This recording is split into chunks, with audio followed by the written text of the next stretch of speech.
That exhaustion you feel isn't from a lack of sleep, it's from a lack of discipline.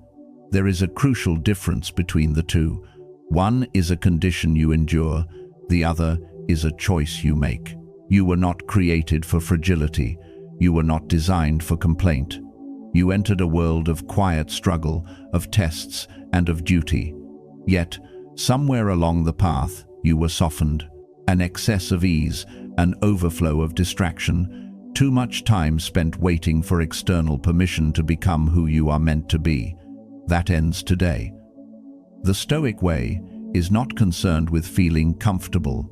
It is dedicated to building a person you can look in the eye with respect. It is about honing your intellect, your physique, and your character until you become an immovable force. So pay close attention, and don't just hear these words, embody them. First, conquer the morning. Rise before the sun, not merely to claim the day, not just to win the early hours. You wake up early because every minute you linger in warmth is a minute. A rival is preparing to claim the future you desire. As you linger in dreams, they are constructing. As you second-guess, they are advancing. As you debate with your comfort, they are already engaged in battle with their own laziness, their own diversions, their own desire for ease. Marcus Aurelius, an emperor of immense power, chose to rise early. It was not obligation, but understanding. He knew that true self-worth starts with honoring a pledge to oneself. He reminded himself, when you find it hard to rise, remember your purpose, to do the work of a human. Let that be your creed each morning. You were not made for a life of softness. You were made to ascend and to bear a burden, to walk into the chill, the quiet, the solitude, and there discover your true core. Do you seek power? Leave your bed while darkness still holds the world. Do you seek a clear mind? Sit alone with your thoughts before the day's demands shatter your focus. Do you seek liberation? Seize command of your day's first moments before anything else can command you. No external force will compel you to do this, and that is precisely what makes it powerful. This struggle is yours alone. It always has been. It is about constructing a fortress of self-mastery before the chaos of the world begins its assault. It is about learning to select hardship intentionally, because comfort has never forged a legend.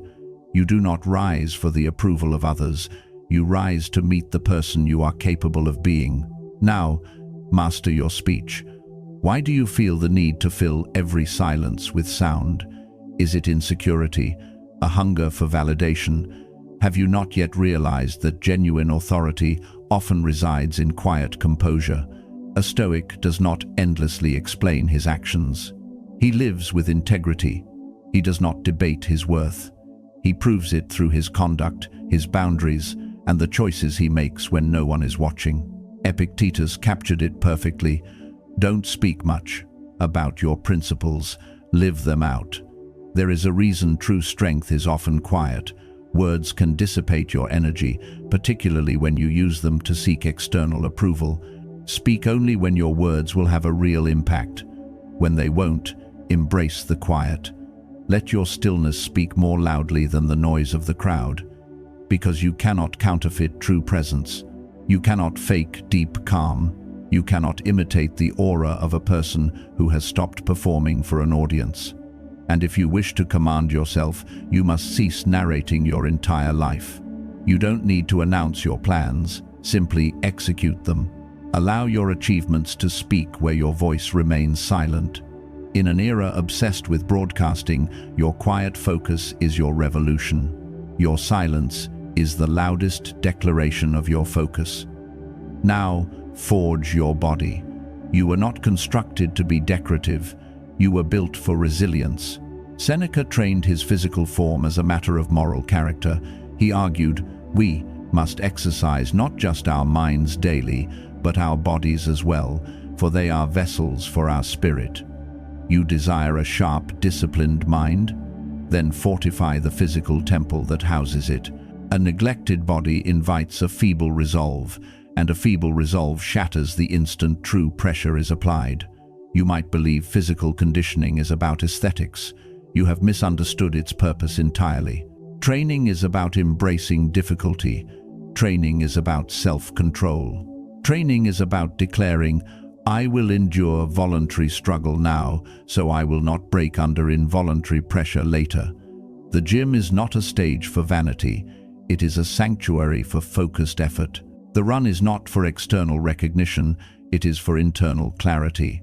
You lift iron to understand persistence. You feel the strain to remember the sensation of true exertion. Discomfort becomes your companion. The burn becomes your instructor. Every session is another layer of resilience imprinted upon your being. You are not fragile. You are a person of principle. You push forward even when it is painful. You complete the task even when there are no witnesses. No one can grant you fortitude. You must manufacture it yourself. Alone in your effort, in the quiet, in the relentless repetition. You do not grow stronger by contemplating action. You grow stronger by taking action. Finally, work in the shadows. This is the principle modern society will resist most, because the world is hooked on visibility, on publishing every opinion, every minor event. But I must ask you, what substantial work are you accomplishing beneath all that performance? Renown is often a diversion. It is pride disguised as success.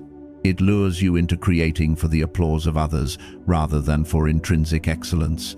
It corrupts your concentration. It makes you value the opinions of people who do not even value their own potential. The Stoic does not build to be celebrated. He builds because it is correct.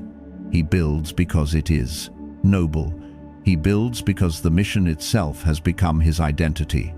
Do not mistake visibility for meaning. Create while unseen. Labor in anonymity. Allow your capabilities to expand without an audience.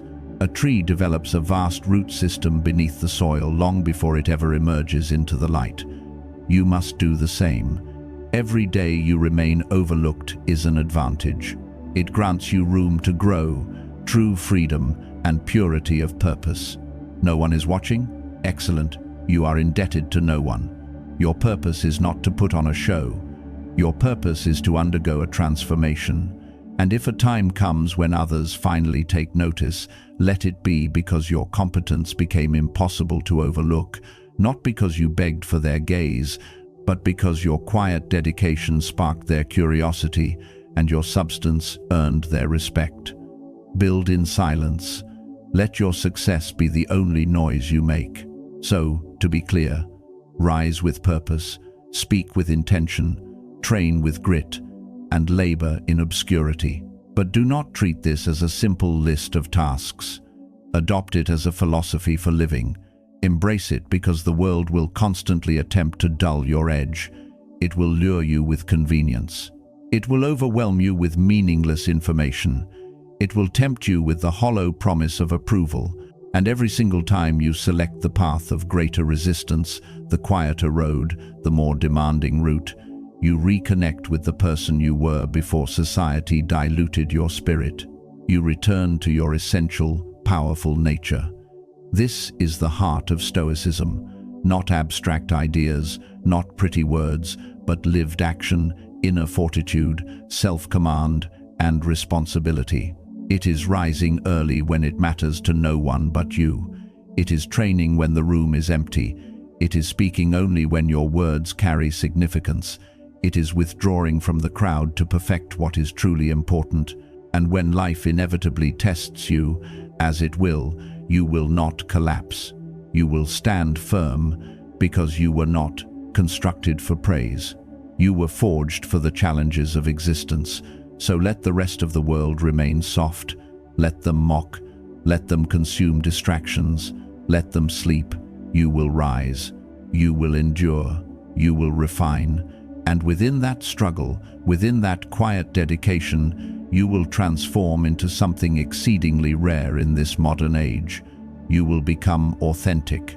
If this path calls to you, if you're ready to build that inner fortress, then do this channel a favor and hit the like button. It helps Stoic Mindset Mastery guide others who are seeking this same strength.